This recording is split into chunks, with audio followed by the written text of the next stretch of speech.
जय हिंद। आज हम पढ़ने वाले हैं साइटोलॉजी के बारे में। तो साइटोलॉजी क्या होता है? साइटोलॉजी में हम जितने भी लिविंग सेल होते हैं, जितने भी जीवित कोशिका होते हैं, उसके बारे में अध्ययन किया जाता है।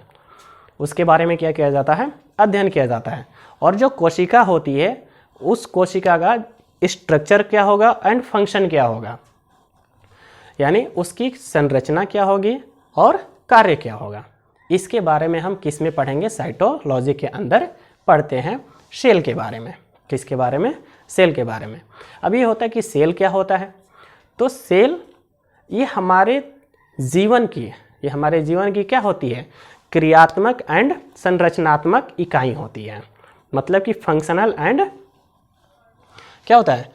Structural and functional unit of life. हमारे जीवन की क्रियात्मक एंड संरचनात्मक इकाई होती है। इसको हम क्या कहते हैं? सेल कहते हैं। अब स्ट्रक्चरल एंड फंक्शनल क्या होता है?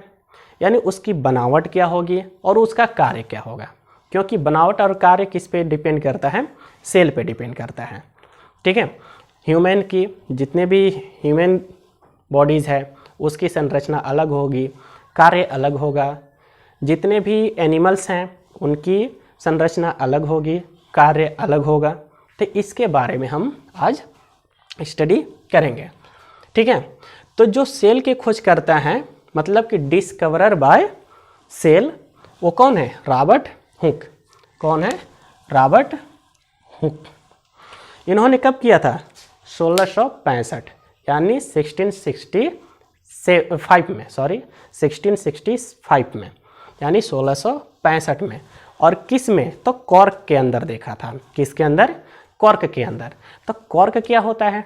तो जो कर्क होता है वो वृक्ष की छाल होती है। वृक्ष की छाल, बार्क ऑफ ट्री होता है। मतलब कि वृक्ष की छाल के अंदर कॉर्क पाया जाता है। और कॉर्क के अंदर रॉबर्ट हुक साहब ने क्या देखा था? उसमें सेल को देखा था कि उसमें सेल को पाया गया था। ठीक है। तो जो वृक्ष की छाल थी वो क्या लिविंग थी, मतलब कि जीवित थी? नहीं, वो जीवित नहीं थी। वो क्या थी? डेड थी, यानी मृत थी, यानी मृत कोशिका थी। तो जो रॉबर्ट हुक साहब हैं, उन्होंने कैसी कोशिकाओं की खोज की थी? तो डेड सेल की, मतलब कि मृत कोशिकाओं का खोज किया था। ठीक है। और वहीं आता है कि लिविंग सेल का खोज करता कौन है? मतलब कि डिस्कवरर बाय लिविंग सेल। तो ल्यून हॉक साहब आ जाते हैं। कौन आ जाते हैं? ल्यून हॉक साहब। ठीक है। तो ल्यून हॉक जी ने क्या किया था कि लिविंग सेल के बारे में खोजा था, यानी ढूंढा था। ठीक है। अब उसके बाद में आता है कि जो सेल होते हैं, सेल के अंदर जीव द्रव्य होते हैं, मतलब कि प्रोटोप्लाज्म होते हैं। कौन होता है? प्रोटोप्लाज्म होता है। खुद का होता है, खुद का प्रोटोप्लाज्म होगा, खुद का एक न्यूक्लियस होगा। और जो हक्सले साहब थे उन्होंने जीवन का भौतिक आधार बताया था। जीवन का क्या बताया था? भौतिक आधार। और जो न्यूक्लियस होता है ये मेन कंट्रोलर होता है। मेन कंट्रोलर होता है। क्या होता है? मेन कंट्रोलर होता है। मेन कंट्रोलर का मतलब हो जाता है कि ये जितने भी कोशिका के अंदर जो भी फंक्शन होगा ये अपने कंट्रोल में रखेगा। जैसे कंप्यूटर है, कंप्यूटर में कंट्रोल यूनिट होता है जिसको हम सीपीयू कहते हैं। ठीक है। वो क्या करता है कि सारे फंक्शन को कंट्रोल करके रखता है। या हमारे अंदर ले लो, खुद के अंदर ले लो, माइंड होता है, दिमाग, ब्रेन जिसको कहते हैं। वो क्या करता है कि हमारी बॉडी को कंट्रोल करके रखता है। अगर कंट्रोल करके नहीं रखेगा तो हमारी बॉडी कोई भी काम करने को वो रहती है, स्टार्ट हो जाती है। मतलब जो काम नहीं करना चाहिए, जिसको नहीं पीटना चाहिए उसको भी जाकर पीट देती है, जिससे को नहीं बोलना चाहिए उसको भी बोल देता, किसी को गाली नहीं देनी चाहिए उसको भी गाली जाकर दे देता। तो हमारी बॉडी के अंदर जो माइंड है वो कंट्रोलर का काम करता है, कंट्रोल करके रखता है। वैसे ही सेल के अंदर कौन कंट्रोल करता है? न्यूक्लियस कंट्रोल करता है। ठीक है। तो न्यूक्लियस मेन कंट्रोलर का काम करता है। आप समझ में आया? हमारे अंदर माइंड जैसे पूरी बॉडी को कंट्रोल करके रखता है, सेल के अंदर न्यूक्लियस जो पूरे सेल के फंक्शन जो भी होगा उसका कार्य उसको क्या करके रखेगा, कंट्रोल करके रखेगा। अब इसके थोड़ा सा स्ट्रक्चर देखकर समझ लेते हैं। मान लेते हैं कि ये क्या है, ये सेल है और सेल के अंदर हम बताए थे कि क्या होता है, एक न्यूक्लियस होता है, यही न्यूक्लियस होता है। ये क्या होते हैं, न्यूक्लियस। न्यूक्लियस के अंदर चिपचिपे पदार्थ पाए जाते हैं और जो ये चिपचिपे पदार्थ होता है उसे हम बोलते हैं न्यूक्लियोप्लाज्म। क्या बोला जाता है, न्यूक्लियोप्लाज्म। और न्यूक्लियस के बाहर भी एक चिपचिपा पदार्थ होता है। क्या होता है, एक चिपचिपा पदार्थ होता है। ठीक है, न्यूक्लियोप्लाज्म के बाहर भी क्या होता है, न्यूक्लियस के बाहर एक चिपचिपा पदार्थ होता है जिसको हम बोलते हैं क्या, जिसको क्या बोला जाता है, साइटोप्लाज्म। क्या बोला जाता है, साइटोप्लाज्म बोला जाता है।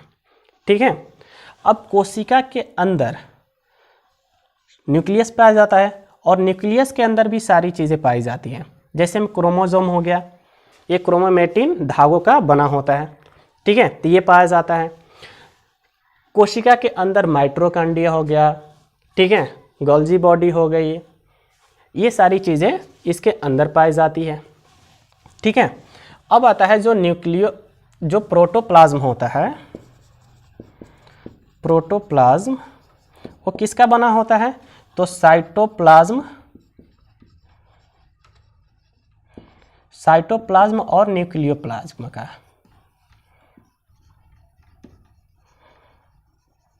न्यूक्लियोप्लाज्म, साइटोप्लाज्म एंड न्यूक्लियोप्लाज्म का कौन सा बना होता है, तो प्रोटोप्लाज्म बना होता है। ठीक है, प्रोटोप्लाज्म के अंदर क्या क्या पाया जाता है, तो कार्बोहाइड्रेट पाया जाता है, प्लस में प्रोटीन पाया जाता है और क्या, फैट भी पाया जाता है और वाटर भी पाया जाता है। मतलब कि कार्बोहाइड्रेट, प्रोटीन, फैट यानी वसा, वाटर यानी जल, ये सारी चीज़ें किस में पाई जाती है, तो प्रोटोप्लाज्म के अंदर पाई जाती है। ठीक है, तो अब लेकर चलते हैं कि मैंने ये भी बताया था कि जो प्रोटोप्लाज्म होता है, जो क्या होता है, प्रोटोप्लाज्म ये कोशिका का खुद का होता है यानी अपना होता है। उसके बाद में कोशिका के अंदर केंद्रक पाया जाता है जिसको हम न्यूक्लियस कहते हैं। ठीक है, न्यूक्लियस मेन कंट्रोलर होता है जो सारे फंक्शन को कंट्रोल करके रखता है, सारे फंक्शन को क्या करके रखता है, कंट्रोल करके रखता है। उसके बाद में जो न्यूक्लियस के अंदर क्या आता है, डीएनए होता है। न्यूक्लियस के अंदर क्या होता है, डीएनए होता है, आरएनए होता है, आरआरएनए। जो आरआरएनए होता है ये क्या काम करता है, जो आरआरएनए होता है ये प्रोटीन बनाने में हेल्प करता है। ये क्या करता है, प्रोटीन बनाने में हेल्प करता है। ठीक है, हेल्प करने का काम कौन करता है, आरआरएनए। ठीक है, और डीएनए किसके अंदर पाया जाता है, न्यूक्लियस के अंदर पाया जाता है। ठीक है, इतना कुछ समझ में आया। अब पूछा जाएगा कि फादर ऑफ साइटोप्लाज्म, तो फादर ऑफ साइटोप्लाज्म यानी रॉबर्ट हुक। और ये भी होता है कि इन्होंने तो मृत कोशिका के अंदर देखा था। ठीक है, मृत कोशिका को देखा था। जीवित कोशिका को किसने देखा था, जीवित कोशिका को तो ल्यून हॉक साहब ने देखा था। कौन देखा था, ल्यून हॉक जी ने देखा था। ठीक है, अब एक और भी आता है कि जो न्यूक्लियस है इसका खोज किसने किया था, यानी डिस्कवर्ड किसने किया, तो न्यूक्लियस का डिस्कवर्ड जिसने किया था वो है रॉबर्ट ब्राउन। रॉबर्ट ब्राउन सामने है। कोशिका की खोज किसने किया था, तो रॉबर्ट हुक ने। न्यूक्लियस का खोज किसने किया था, तो रॉबर्ट ब्राउन ने। यहाँ पे भूलना मत आप लोग, क्योंकि नाम एक ही पे है, रॉबर्ट ब्राउन। किसने ढूंढा था? Robert brown. ठीक है,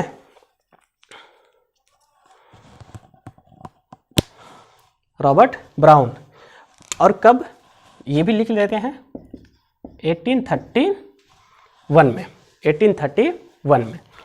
ठीक है, तो न्यूक्लियस का डिस्कवरर कौन है? Robert brown. सेल का डिस्कवरर कौन है? तो रॉबर्ट हुक। ठीक है, तो ये भूलना मत। अब इसके आगे कल। Thank you.